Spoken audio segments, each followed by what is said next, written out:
ശബരിമലയിൽ ചരിത്രത്തിലാദ്യമായി പാചക ചുമതല ഏറ്റെടുത്ത വനിതാ കരാറുകാരി.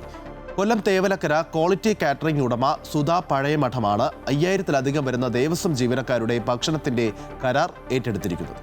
സന്നിധാനത്ത് വിവിധ വിഭാഗങ്ങളിലായി താൽക്കാലിക ജീവനക്കാരടക്കം 5000-ലധികം ദേവസ്വം ജീവനക്കാരുണ്ട്. ഇവർക്കെല്ലാം 3 നേരവും ഭക്ഷണം വിളമ്പുന്നത് ദേവസ്വം മെസ്സിൽ നിന്നാണ്. ശബരിമലയിലെ മണ്ഡലമകരവിളക്ക് ഉത്സവ നാളുകളിൽ 70 ദിവസത്തോളം ഭക്ഷണ വിതരണം ചെയ്യണം.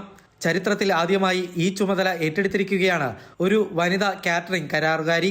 നമ്മൾ 22 വർഷമായിട്ട് 2007 മുതൽ സംസ്ഥാന മൃഗസംരക്ഷണ വകുപ്പ് നടത്തിയിരുന്ന ജീവ ഫെസ്റ്റിവൽ എന്നും പറഞ്ഞ് നമ്മൾ തുടർച്ചയായിട്ട് 5 വർഷം നമ്മൾ ഫുഡ് കൊടുത്തു. പിന്നെ നമ്മൾ കേരള സർക്കാരിൻ്റെ എന്ത് പരിപാടികളുണ്ടെങ്കിലും അതിൻ്റെ എല്ലാം നടത്തുന്നുണ്ട്. സർക്കാർ സംഘടിപ്പിച്ച വിവിധ പരിപാടികളിൽ കാറ്ററിംഗ് നടത്തിയ മുൻ പരിചയമുണ്ട് സുധാ പഴയമഠത്തിന്. എന്നാലും ശബരിമലയിലെ കാറ്ററിംഗ് കരാർ ഏറെ വെല്ലുവിളികൾ നിറഞ്ഞതാണ്. തുടക്കത്തിൽ കരാർ ഉപേക്ഷിക്കാൻ വരെ ആലോചിച്ചിരുന്നു. അയ്യപ്പന്റെ അനുഗ്രഹവും ദേവസ്വം ഉദ്യോഗസ്ഥരുടെ പിന്തുണയുമാണ് കരാറുമായി മുന്നോട്ടു പോകുന്നതെന്ന് സുധാ പഴയമഠം പറഞ്ഞു. ഒന്ന് ഉൾക്കൊണ്ടു പോകാൻ വളരെ പ്രയാസമായിരുന്നു.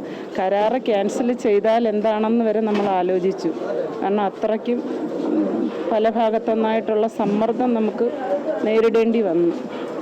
അപ്പോൾ പിന്നെ നമ്മുടെ ദേവസ്വം ബോർഡ് ജീവനക്കാരും എക്സിക്യൂട്ടീവ് ഓഫീസർ ഉൾപ്പെടുന്ന എല്ലാവരും നമ്മളെ സഹായിച്ചു. നിങ്ങൾ കരാറ് നിർത്തിയിട്ട് പോകരുത്, നല്ല രീതിയിലുള്ള ഭക്ഷണമാണ്, ഭക്ഷണത്തിന് നിങ്ങളുടെ കുഴപ്പമൊന്നുമില്ല, ക്വാണ്ടിറ്റിയിലുള്ള വ്യത്യാസം മാത്രമേ ഉള്ളൂ, നിങ്ങൾ ക്വാണ്ടിറ്റി കൂട്ടുക എന്ന് പറഞ്ഞ് പിന്നെ നമ്മളിതങ്ങ് ശരിയാക്കിയെടുത്തു. മകൻ സംഗീതം 70ഓളം ജീവനക്കാരും സുധാ പഴയമഠത്തിന് സഹായകമായി കൂടെയുണ്ട്.